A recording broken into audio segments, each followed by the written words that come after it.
What's up, guys? It's Casey with the Going Bracket Racing Podcast. It's raining outside, so there's no racing this weekend. So I thought that this would be a perfect time to show you guys Proform's newest alcohol series carburetor that they offer. Visit proformparts.com. You can check it out. It's part number 67202 ALC, which denotes the alcohol carburetor. It's a really nice piece for sure coming out of the box. One thing that I was very impressed with, they sent a gasket. There's so many of these companies that don't send a gasket. It's unbelievable to me. But I just wanted to go through this carburetor for you guys and kind of show you what you're working with before you actually go through and order everything. But it has a lot of very nice touches that a lot of carb companies haven't really gone to yet. Number one, it has glass sight glasses. So no more taking your fuel bowl screws out, dumping either alcohol or gas all over your engine. It's super unsafe.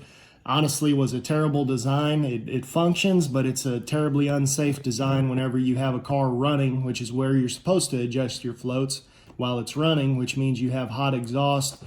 Everything that's flammable is spilling all over your engine typically. So that's great that they went to that. Makes things a whole lot easier, a whole lot simpler. Secondarily, they have size 8 AN fittings. Also from the factory, came out of the box this way. Usually you have to add these yourself. This is probably already $20 or $30 worth of fittings right here. So that's great to see as well. Also, like I said, they're number 8, they're not number 6. Alcohol, you need pretty much as much fuel supplied as possible. Whenever you get to your actual fuel supply though, a second thing that I wanted to point out was they have a Phillips head on their needle and seat adjustment screws, which is great because these typically get stripped out whenever they're just your regular flat blade screwdriver. You always have to find a huge screwdriver. Biggest screwdriver you have is either 2 feet long or it doesn't quite fit in here and it strips them out. So now you can use a Phillips screwdriver, making it a lot simpler. They also have a tool on their website that will adjust all this in one motion. You can unlock your lock screw, which is this screw, and you can adjust this all in one motion, straight up and down vertically. So check that out while you're on their website as well.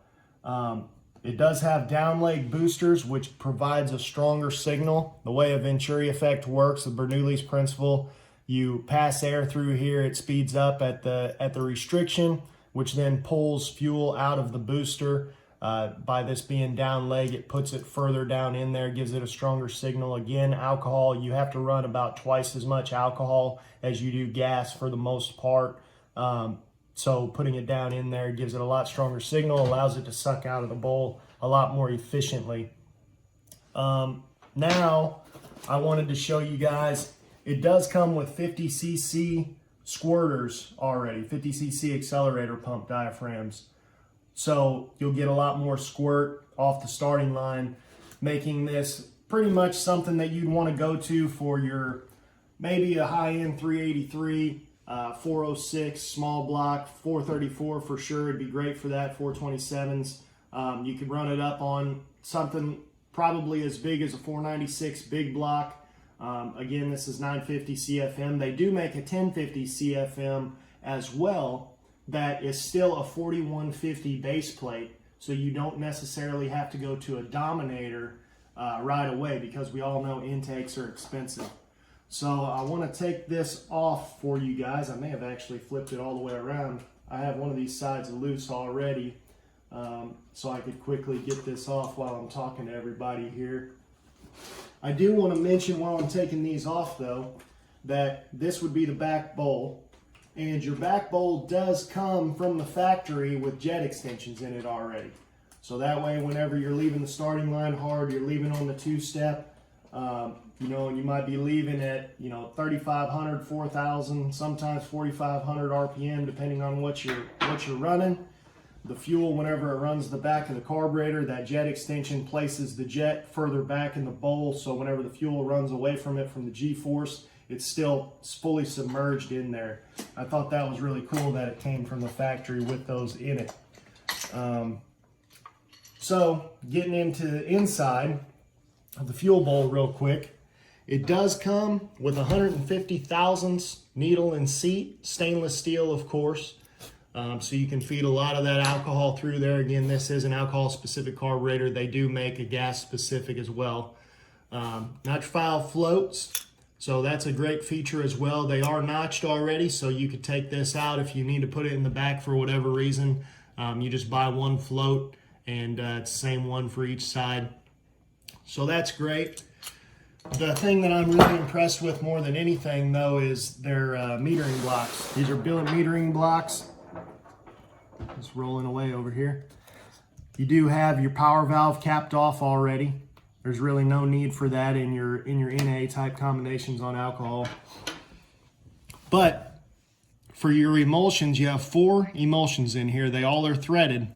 The reason they're called tunable emulsions is because since they're threaded, you can get these really small, they look exactly like this, these really small 6/32 thread jets essentially. And what their metering is, you can then restrict or totally cap off any of these areas. These emulsions, they work as air timers essentially. There's no fuel in this circuit. This is all air. All the air is fed in through these high-speed air bleeds.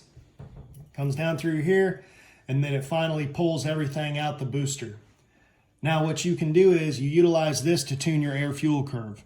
If you change your high-speed air bleeds, what that's going to do is that's going to either move your entire fuel curve up or your entire fuel curve down. These will adjust certain areas of your fuel curve. So you can adjust your low and high end area of the fuel curve through these emulsions.